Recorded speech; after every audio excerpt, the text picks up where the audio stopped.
Well, it was President Ronald Reagan who once said, "All great change in America begins at the dinner table." The idea is that while we think elections and policy reform and national events are the secret to success, change really comes in the ordinary routines of life. And I think the same is probably true of parenting.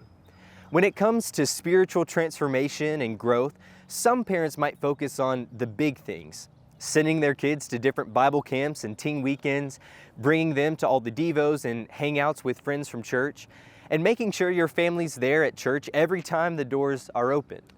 And I think that those are all really great and super important things. But you know what's probably most important to their spiritual growth? It's not the yearly, monthly, or even weekly events, but the daily and often very ordinary routines of life, like what happens around the dinner table. And maybe that's why for thousands of years, one particular passage was so important to the people of Israel.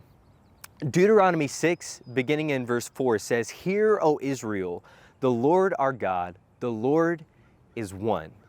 And you shall love the Lord your God with all your heart and with all your soul and with all your might. And these words that I command you today shall be on your heart, and you shall teach them diligently to your children.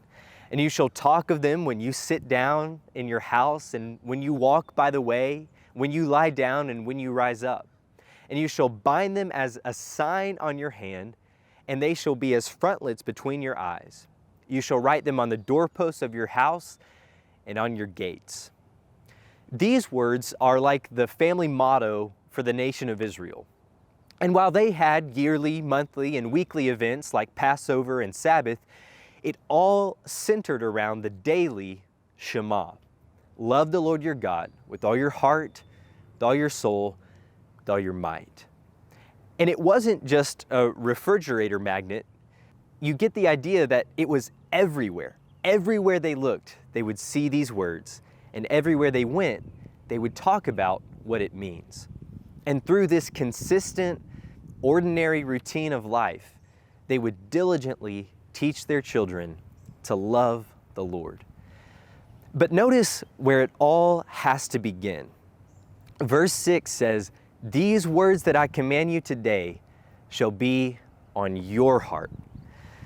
It's important for kids to see spiritual things posted on the walls of the house or to talk about Bible stories before bed. But by far, the most important place for kids to see the love of God is in your heart.